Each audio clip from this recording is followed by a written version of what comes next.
Megan is Missing vanished into obscurity for nearly a decade, until TikTok dragged it from the depths and crowned it the unofficial horror film for Internet Safety Week. What followed was a wave of shocked teens, stitched reactions, and one very grim reminder. Never trust a guy named Josh in a chat room.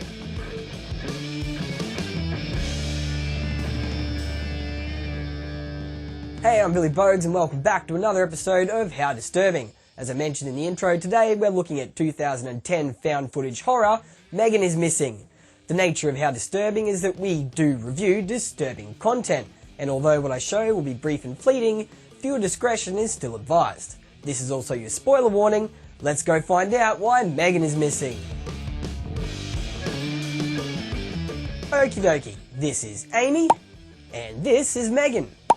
They're both 16, and most of this film is presented as cell phone, camcorder, and webcam footage. Anyways, it's quite obvious that in this relationship, Megan is the Bart and Amy is the Millhouse. Daughter, shut up. Virgins don't know how to wear makeup.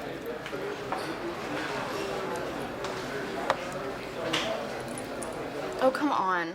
Back at home, we see Megan talking to her friend Angie about how she recently exchanged a blowjob for some drugs. Did you get some of that shit Tercel had today? No, was it good? Oh, fucking awesome, girl. Fuck, he didn't even tell me he had some. Last time I blow him. Turns out the guy who she gave to in exchange for the drugs is actually there with Angie, and he looks like he's got to be in at least his 30s.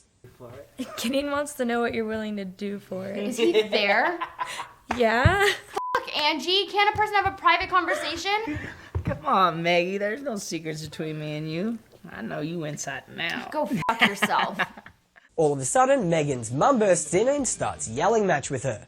God damn it, Megan, why didn't my program record? I unplugged the VCR to use the game box and I forgot to plug it back in. You forgot? You forgot? I worked 12 hours a fucking day to buy you that game box, and all I only watched my shitty program, and you got me quite on. The next day, we see Megan and the Mean Girls talking to this douchebag named Ben about a party that he's throwing.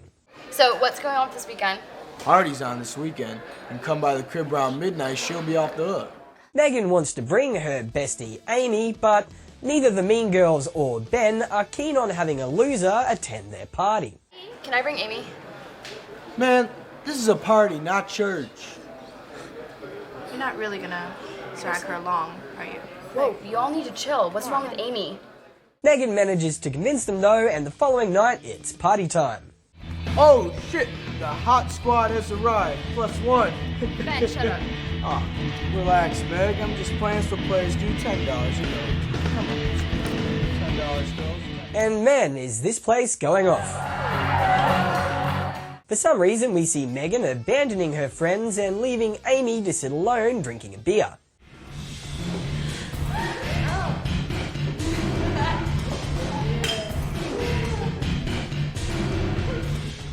Wouldn't you know it, their creepy 30-something-year-old guy from earlier is at the party and, well, he kind of pushes himself onto Amy. Check this shit out. Please. Oh man, you need to teach her. You need to teach her a couple things, man. Say you're okay. When she stands up for herself, however, 30-something-year-old guy is quick to slap her in the face. Stop! You bitch!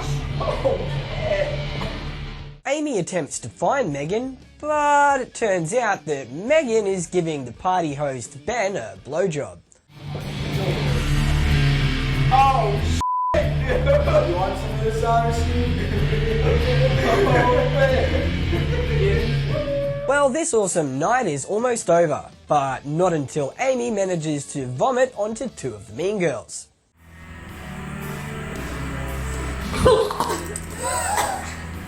Holy shit! Oh my god! Fuck you! The next night, we see Megan consoling Amy about the night prior. So stupid. No, you're not. It was my fault. I shouldn't have brought you there. You know, all your friends hate me. So what? Fuck them. They're just shit. Such a loser. No, you're not. Right after this, Megan discloses to Amy the first time she ever went down on someone. It was when she was 10. I was at summer camp when I was 10. You were 10 when you did it? Do you want to listen to this or not? So I was at summer camp, and there was this counselor. He was older, like 17. He was always telling me that I was pretty and shit. So one day he tells me to come to the pantry to, like, help him get paper plates. She then goes into great detail about her performance, and I guess we'll see how much of that YouTube is going to let me show here. Did you swallow any of it? Yeah, I swallowed a lot of it because I didn't have a choice. I mean, there was like a gallon of it, and it just kept coming. And he's like grabbing my head so I couldn't move or anything, right? And like, I started coughing, and it just started coming out of my nose and the sides of my mouth. Fortunately though, for us the viewer, their video chat is cut short, once again due to Megan's raging Karen of a mother. Did it taste totally gross? It was like... Who are you talking to? What the fuck? It's Amy! I was talking to Amy! Jesus Christ. It's me, Miss Stewart. Sorry. It's late. Go to sleep, Megan. In the following scene, we see exactly why Megan's mother earns that Karen title. It turns out Megan's stepfather had been sexually assaulting her for years, and well, he was eventually imprisoned. Megan's mother, however, remains resentful towards her because she dobbed him in. My mom was so afraid of losing him that she wouldn't even listen to me when I told her about it. She even blamed me when he got sent to prison. The following day, Megan is talking to this random guy, Josh, online. Hello, hot chick. Hi, skater dude. My name's Josh. I know. How'd you know that? My friend Lexi gave me your address. Well, that was nice of her. The conversation seems totally chill until Josh has a bit of a creepy request. Hey, can you tilt your webcam down a little? Why? Just because. God, all guys are the same. What? It's also super convenient that Josh's webcam is broken and he can't show Megan what he looks like. So your cam is broken, huh? Yeah, my fucking dog chomped on it. I thought your little brother broke it. Yeah, he did, and then my dog took a swipe at it too. Wow. Sucks to be you. Josh invites Megan to a party that evening, and Megan eagerly accepts the invite. Well, I hope to see you tonight. Okay. Alright, bye, hot chick. Bye.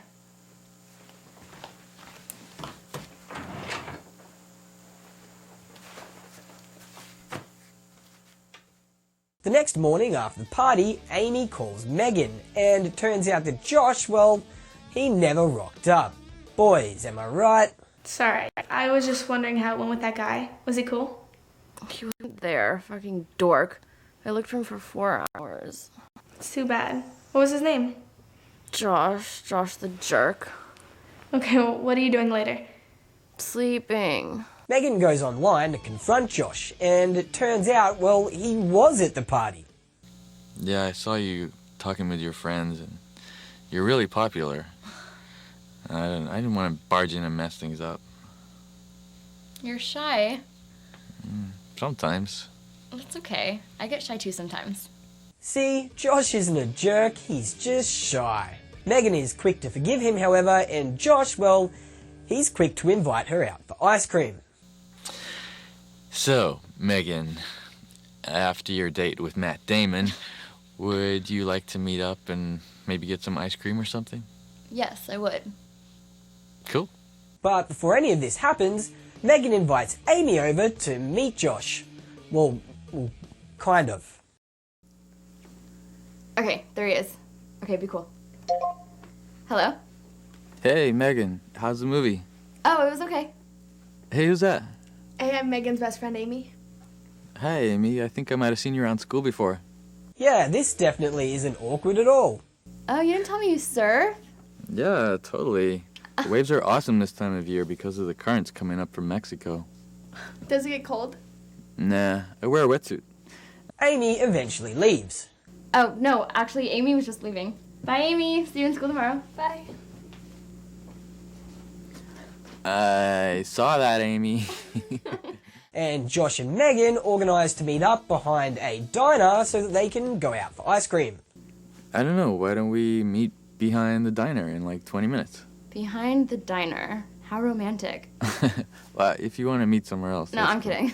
The following evening, we, the viewer, are shocked to see that Amy is now on cam with Josh because, well, Megan is missing. Oh, yeah. How's it going? Not so good. Have you heard from Megan at all? No, I was going to ask you the same thing. We were supposed to get together last night, and she never showed up. Because she hasn't been to school all day. She hasn't called me at all.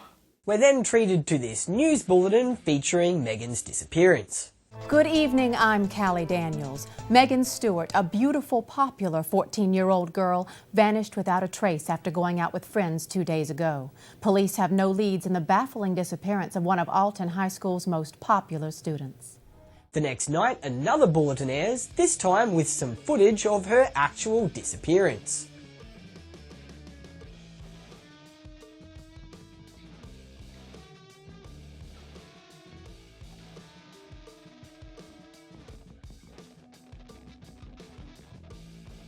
Amy attempts to confront Josh again. However, Josh, unsurprisingly, just attempts to hit on Amy. I think you're sexy. I think you're one sexy girl. Was that you in the video? What, that security video? That was some old dude. When Amy presses him further, Josh is quick to become quite abusive. It's funny. You don't seem like the kind of girl she would hang with. What do you mean? You know what I mean. Just look at yourself. You know exactly what I mean. No, I don't. You just said I was sexy. Then you're stupid, too. You believe anything, won't you? Next, we see Amy recording a video diary under the bridge downtown.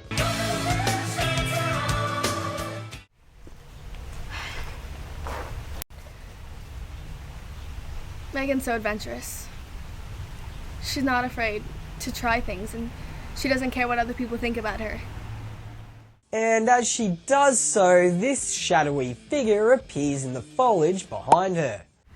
So I keep him here, and I can visit him whenever I want.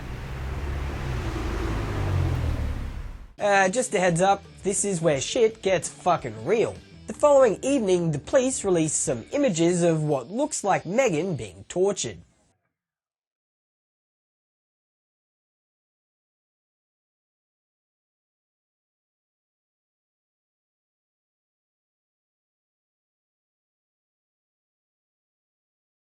And yeah, I don't have balls big enough to put these pictures on YouTube uncensored.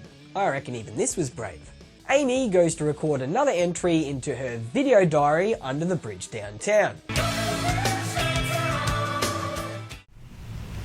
It's been 3 weeks now.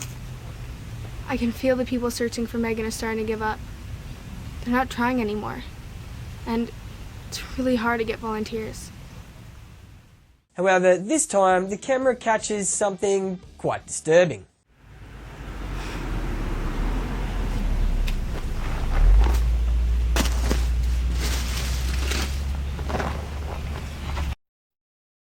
We find out via another news report that Amy is now missing as well. Tonight, a shocking twist in the case of Megan Stewart. The missing girl's best friend, Amy Herman, has now vanished. Are the girls the victims of the same kidnapper, or have they simply run away together? Detective John Simonelli had this to say. The police eventually find the camera that Amy was using to record her video diaries, and the rest of the film will be presented as the footage that was found on it. We see Amy chained to the wall in her underwear in what appears to be some kind of underground cellar type thing. Help me! Help me!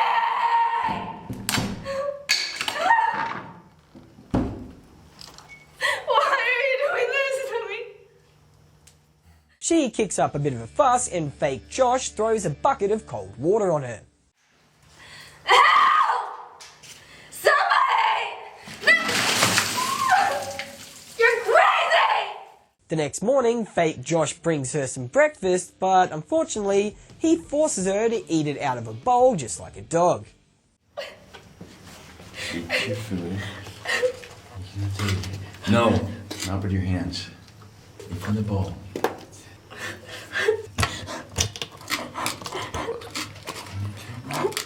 The scene that follows is a harrowing depiction of Amy being viciously raped by fake Josh. This infamous scene becomes even more disturbing when fake Josh's hand moves into frame and we see that it's covered in blood. The next thing we see is fake Josh luring Amy out of the cellar with the false pretense that he's going to let her go. Are we going home? You want to go home? Yes. Yes, please. You like that, Amy? You want to see your mommy and daddy? Fake Josh doesn't want Amy to see where he lives, so he explains to her that she's going to have to climb inside this barrel here. Andrew, come over here. I just need you to get in this barrel, because I don't want you to see where I live, okay? Okay? This is when Amy is finally reunited with Megan. No, Megan! Megan, no! No! And that's the last that we're going to see of Amy and Megan. No! Damn it!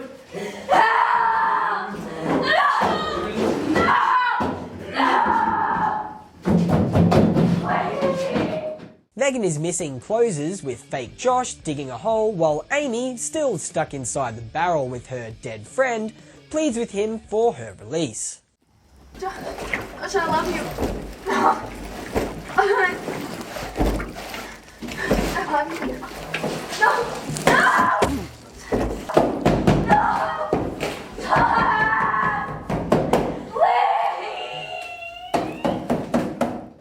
And then he buries them. The end.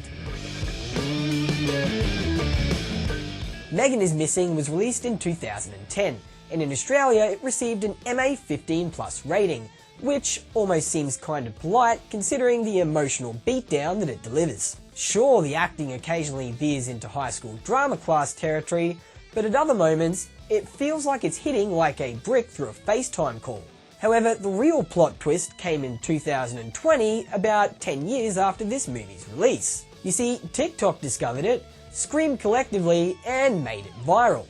Suddenly, Megan is Missing wasn't just a movie, it was a rite of passage. A few years back, teens started daring each other to watch the final 20 minutes and film their emotional breakdowns. This birthed hashtags such as #MeganIsMissing and #TraumaTalk. And they both racked up millions of horrified views. And while Megan is Missing was never meant to be a PSA, well, it became one. The film hammered home the perils of online predators with all the grace of a shovel to the head. TikTok's Gen Z audience basically turned Megan is Missing into Stranger Danger, the found footage edition. How bizarre. How very, very bizarre. Alrighty, it's time to rate and rank Megan is Missing to find out where it sits between being a fantastic movie and being a really disturbing movie. The first thing that we're going to need to do is rate the film just on its own. The film without any of its disturbing factors taken into account. So first of all, I'm going to rate the film myself, and I'm going to give it a 55.5 out of 100. Then next up, I'm going to go to the most popular movie review pages and get your score for Megan is Missing, and when I do that, it looks like you guys think that the film is worth a 51.8. So now we can see when we combine those numbers together, we get an average score of 53.7 for how good Megan is Missing is just as a film. Next up, we need to score it for how disturbing it is, and when I think about it, I reckon it's probably worth about a 72.8. I mean, most of the film is a pretty long, slow burn, but I mean, when it hits into gear, it really does so. So yeah, 72.8.